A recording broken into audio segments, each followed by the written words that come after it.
Hello, everybody. Welcome to the Radical Candor podcast. I'm Jason Rosoff. I'm Amy Sandler. Kim is out today. Jason, you and I are going to tackle a listener's question about how to approach a boss who first ignored feedback, then gaslit our listener, and is now freezing them out. And if you are listening to this and are thinking, gosh, you would like us to answer one of your own questions, go ahead, send it to podcast@radicalcandor.com. Jason, what I thought we would do is I would read a couple of the paragraphs and then turn it over to you. And then maybe we'd try to act this out, one of our role plays. What do you think? Okay.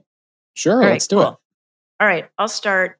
So this listener writes, I'm a senior manager in a business with two managers who report to me directly. I've got a co-manager who has three managers who report to them. We've both been in our positions for 6 months. I was promoted within the team. They were hired externally. About 4 months ago, our team toxicity peaked when I had enough of the gossip, ableism, and bullying I was experiencing from my peers' managers. I reported it to our boss, who didn't take me seriously until some of it came to a head quite publicly. And as a result, we were all disciplined for our behavior. There's a lot going on here. Yeah. It feels like one of those high school algebra questions. It's like, if there are 6 managers traveling in a bus going this direction at this speed, how many managers are left over in the office to make your life miserable? Yeah, there's a lot of managers. There's a lot of seeming toxicity. This person goes on and talks about the emotional pieces. Do you want to pick it up from there? Sure. They continue.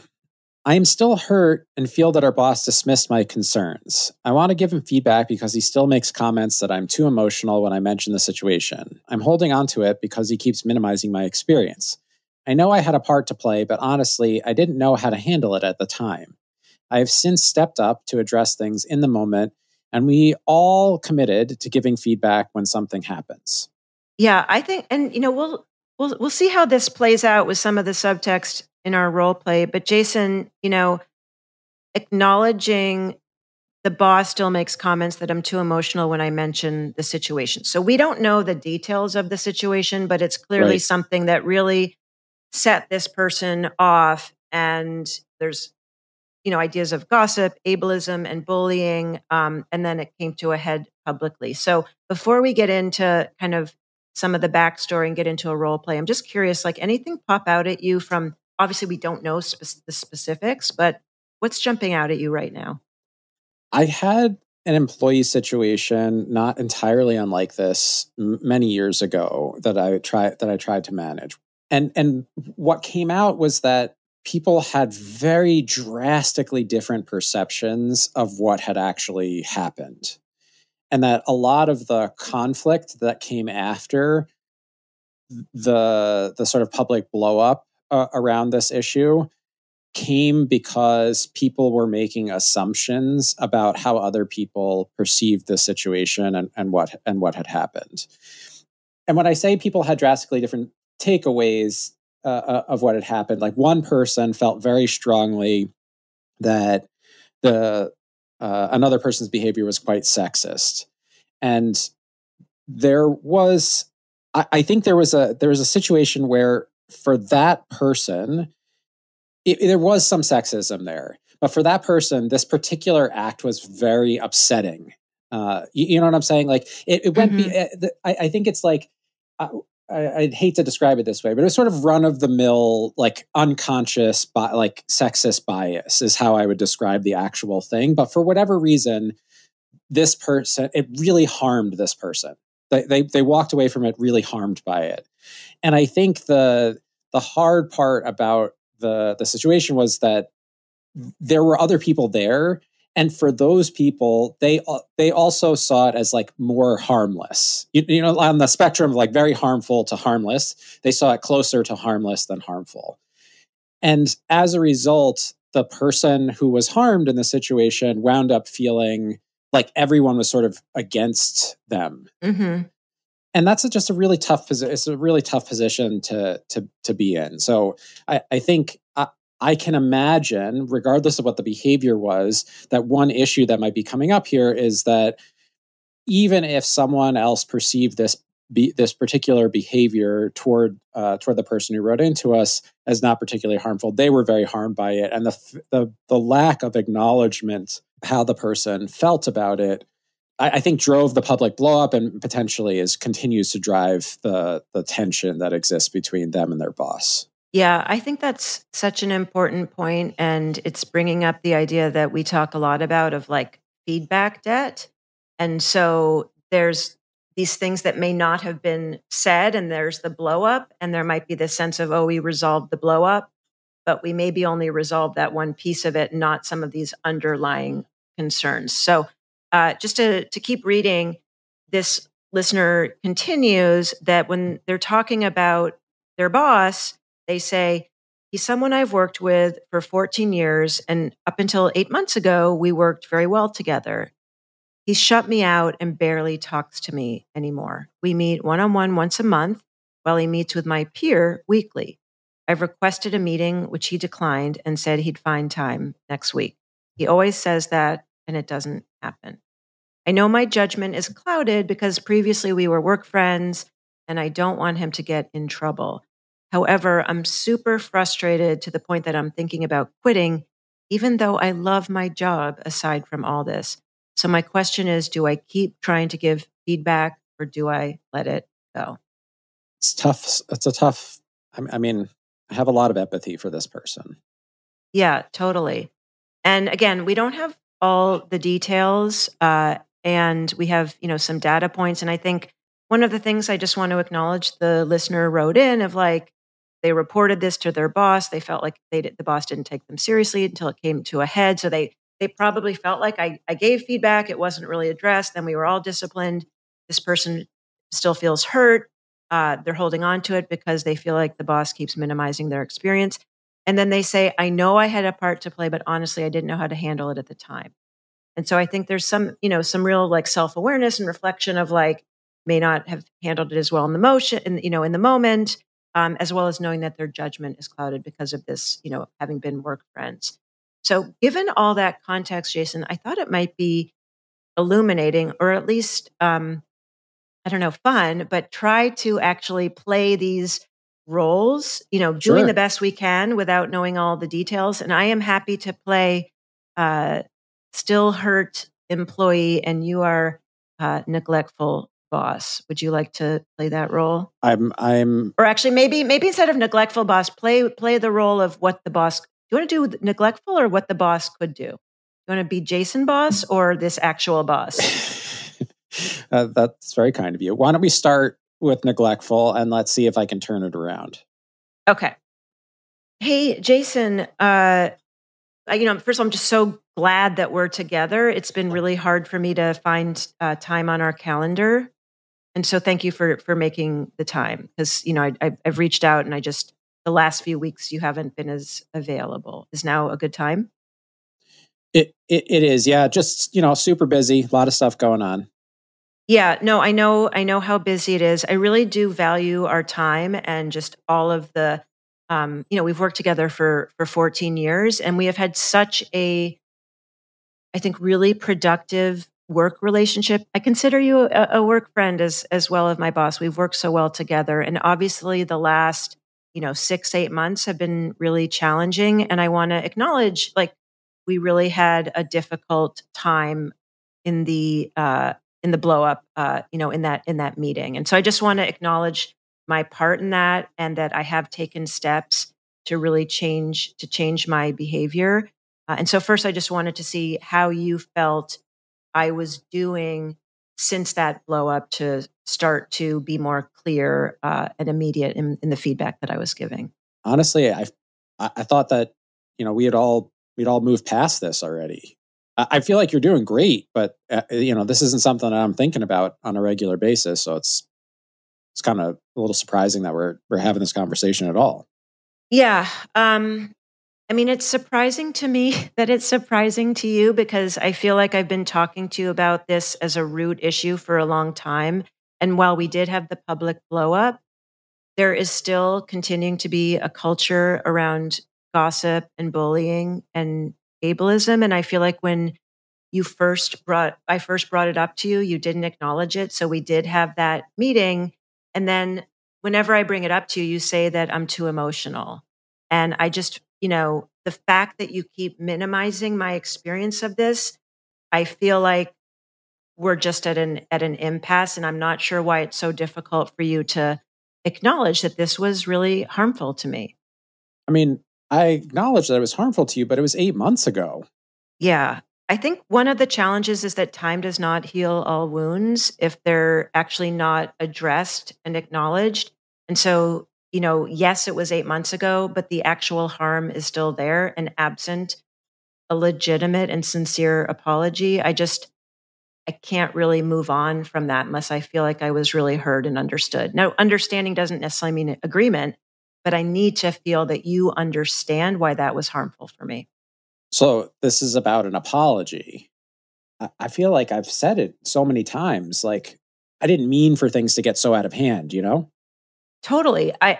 Look, I know you always have the best intentions. I know how much you care about the team. Yes, there's an apology, and this is really about an ongoing practice of rebuilding trust. And so, I know I'm committed to, like, this relationship is really important, Jason. And so, like, I want to address it. I want to be a partner with you. I know we have had that productive history. And when you say that I'm too emotional or that it happened 8 months ago, it feels to me like you don't see me as an equal partner.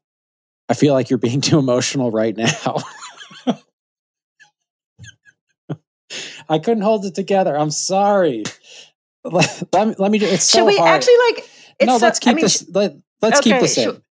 Okay. It's so hard for me to embody this person, but I will say that I'm sure I've been this person at times in my past, but I feel like I've worked so hard to move away from being this kind of person who dismisses and minimizes other people's experiences that it's hard for me to get. The paths are not as well worn anymore, and I think what I was reacting to as you were playing your part in the role play, Amy, was like you were trying so hard to build a bridge, and it was like this person just kept taking in my character, I just kept taking a sledgehammer. You know what I'm saying? Like knocking the bricks down as you were putting them up.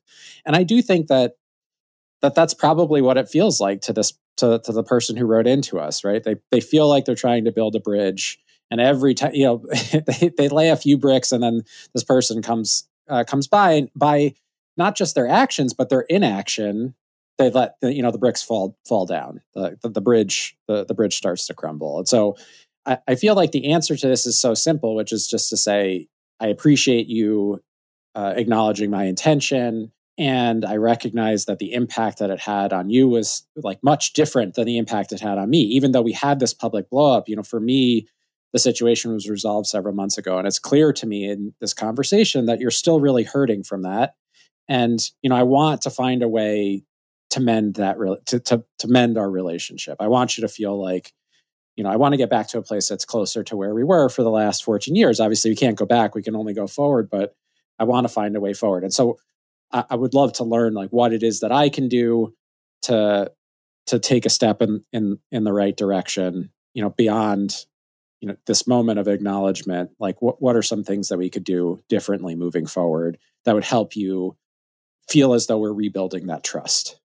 Yeah, I so appreciate that. And as you were talking, I was kind of imagining like what was under the surface, and like if I were to do the role play again, like for me it's kind of like, Jason, we have worked together for 14 years and everything was fantastic. And then Bob comes in, and all of a sudden, Bob's team is just gossiping and there's so much bullying and ableism. And I kept telling you about it and you kept ignoring me until we finally had this blow up. And then I now look like the bad guy here, even though I had told you about this. And Yep. now this relationship that we had 14 years, and now you've totally shut me out.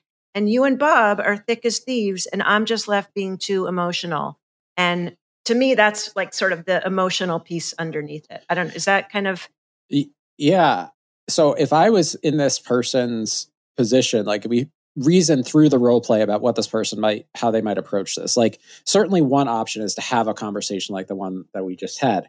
The question that's in my mind is like, if we know that me, like my character, the bad boss, is like already quite sensitive to sort of funny. It's like, oh, it's always the people who are calling other people sensitive and snowflakes that are, Right. you know what I'm saying? Like they can't handle other people's emotions. So it's like knowing that this person is already quite sensitive to like the emotional angle. I do wonder if we like if they're going to have this conversation, if there's a way to approach it and say, something like you said, which is this our relationship really matters. I feel like we had a lot of trust. I feel like we've lost some of that trust, and I really want to find a way to rebuild it. And then one of the things that I need from you is just some acknowledgement of the change that has happened. You know what I'm saying? Like the change that has happened in our relationship, without making it purely about you. And the reason why I'm thinking about this is like, it is putting a lot of onus on the person who was harmed, but I'm trying to imagine a way to put a brick in the bridge that feels like it's harder for the other person to knock down. You know what I'm saying? Yeah. Like, I think it's to your point. Like, what's my intention here? Is my intention here to have this person apologize and be the empathetic person that, maybe they seem to be beforehand? Or is my intention, this person says, like, I love my job aside from all this. I don't want him to get into trouble. So is there some element where it's like, hey, this is still something that, like I can work with my own sort of emotional processing of this. This relationship is really important and I don't want to look back. I do want us to move forward. For me to really move forward and be productive, and I'm doing X, Y, and Z to really, try not to repeat this. What I really do need from you is just an acknowledgement that you're also willing to commit to this relationship. So for Yep. example, could we meet more frequently? Like right now we're just having one-on-ones once a month. Like could we meet, once a week and just start, build back some of that respect, even just through the work that we're doing together, not necessarily on the emotional front, but the actual like day-to-day work.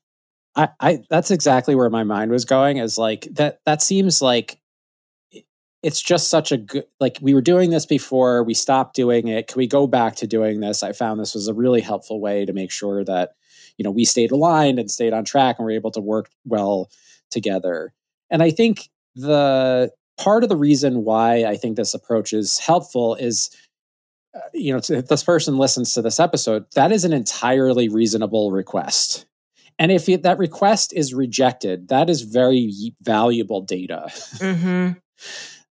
Right. Which is that, because if, for example, bad boss, the bad boss version of me was like, sure, we can do that. Yeah, I'm committed.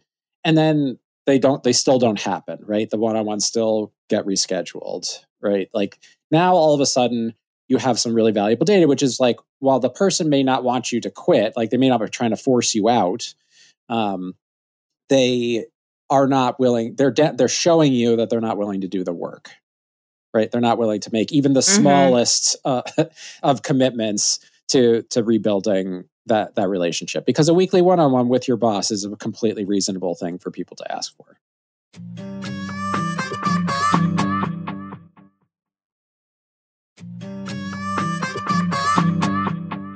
So let me ask you this, like, my original tack was like kind of wanting this apology and sort of really meeting the emotional need. And it feels like what we're saying is a more recommended tack, maybe more practical, might be, hey, we've had this working relationship. I want us to get back to where we are, anchoring on the idea of the one-on-one. And specifically in the letter, they say, I've requested a meeting, which he declined and said we would find time next week. He always says that, and it doesn't happen. So, like, if we're going to get more practical, like, what specifically would you say? How would you say, to quote Bad Boss, about the one-on-one in a way that acknowledges the fact that you might not even be able to get this one-on-one? Yeah. It sounds like they're having their monthly one-on-one. So I would maybe make one more attempt at trying to get this sort of like off the schedule meeting scheduled. And then what I would do is I would use the next one. I would plan to use the next time I met with that person to have this conversation. So Jason, can I play bad boss, but like more empathetic? Can you tell me what you would say about the one-on-one in the building, just to flip it for a moment? How would you say what you were just recommending? How would I say to my How would you bad say to the boss? boss? Yeah. Yeah. I would say, Like we're actually like we're in the meeting, you finally have the meeting. Like tell me exactly what you would say.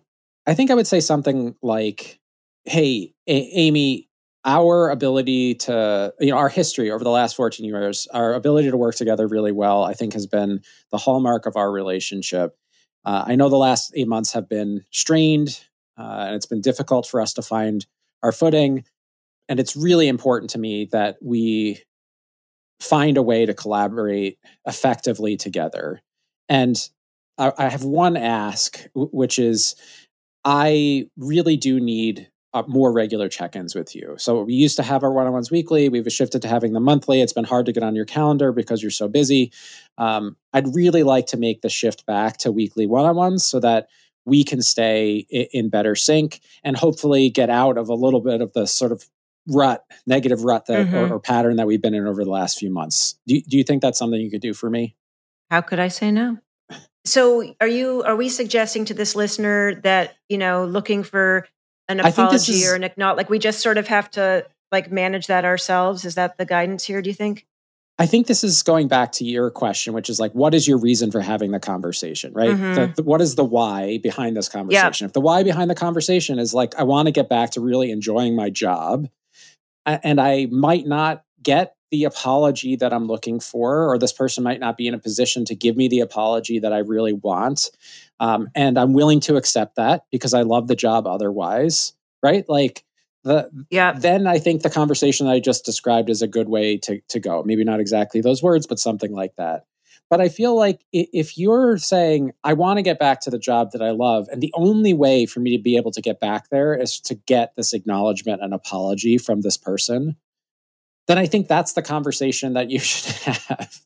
Because if you're going to be, you know what I'm saying? If you're going to sort of be miserable, regretting the time that you spend in the job, because you haven't gotten this acknowledgement and apology, which is a normal human thing to want. So like, I don't want to, I want to be clear that this is work, but you work with humans, and when humans are harmed, like they need some acknowledgement, recognition, like apology and recognition goes a long way to helping maintain good working relationships. So this is like, that's also a totally normal thing to ask for is an apology for bad behavior. So I think either of these things are reasonable, but to your point, I think it depends on your motivation. If to be happy, you need that apology, I think you need to ask for it and then treat the reaction to that as really helpful data to make a decision about what to do next. I think that's great. Shall we go on to our tips? Sure. Time for the Radical Candor checklist. Let's get into our tips. Tip number 1, identify your why. Reflect on what you hope to achieve by giving feedback, by having this conversation, by sharing with your boss your experience of the past 8 months and how you'd like to move forward. Knowing what you aim to achieve can help guide your decision. And when it comes to issues around emotions, one thing I've always found helpful is this an emotion that I can manage myself and doesn't require an action from the other person, such as an apology? Or is this something that I really need in order to build trust to understand that we're operating on the same page? So it really does require some reflection. Tip number 2, if you want to focus less on the apology and more on the relationship, make sure to frame your feedback in that way. Emphasize that you're committed to creating a positive and collaborative environment. Mention that you've stepped up to address issues in the moment by giving more frequent, more in the moment feedback, and that you believe this approach has and can continue to benefit the both of you. So you could say, for example, you might say, I've been working on addressing issues as they arise and believe having open feedback can help us work better together as we did before. That's why I would love to have these more regular check-ins with you. Tip number 3, if you are going the emotion route in this conversation, use I statements so that you can communicate, in this example, how your boss's dismissal of your concerns and comments about being too emotional have affected you. So, for example, I feel undervalued when I'm labeled as too emotional. This approach, using I statements, focuses on your own experience rather than assigning blame to the other person, and that can help prevent defensiveness. And finally, tip number 4, don't forget to quit. We've discussed in the podcast most of the some different strategies for trying to stay in the role. But if you can't get what you need in your job, if it's really making you miserable and the situation doesn't improve despite your efforts, it's worth exploring other opportunities within or outside your organization that better align with your values, your needs as a human being, and your professional goals. Even if you don't choose to quit, knowing what those other options are can help you make a better plan to stay in the current role too. Well, thank you again to our listener for writing this in. This is so challenging. We are supporting you. Feel free to let us know how this all plays out. And if you're looking for some more tips, visit radicalcandor.com/resources. The show notes are at radicalcandor.com/podcast. Praise in public, criticize in private. So if you like what you hear, please do rate and review us wherever you're listening. And criticism, as well as any questions, go ahead to email podcast@radicalcandor.com. Bye for now. Take care. The Radical Candor podcast is based on the book Radical Candor, Be a Kick-Ass Boss Without Losing Your Humanity by Kim Scott. Episodes are written and produced by Brandy Neal with script editing by me, Amy Sandler. The show features Radical Candor co-founders Kim Scott and Jason Rosoff and is hosted by me, still Amy Sandler. Nick Carissimi is our audio engineer. The Radical Candor podcast theme music was composed by Cliff Goldmacher. Follow us on LinkedIn, Radical Candor the company, and visit us at radicalcandor.com.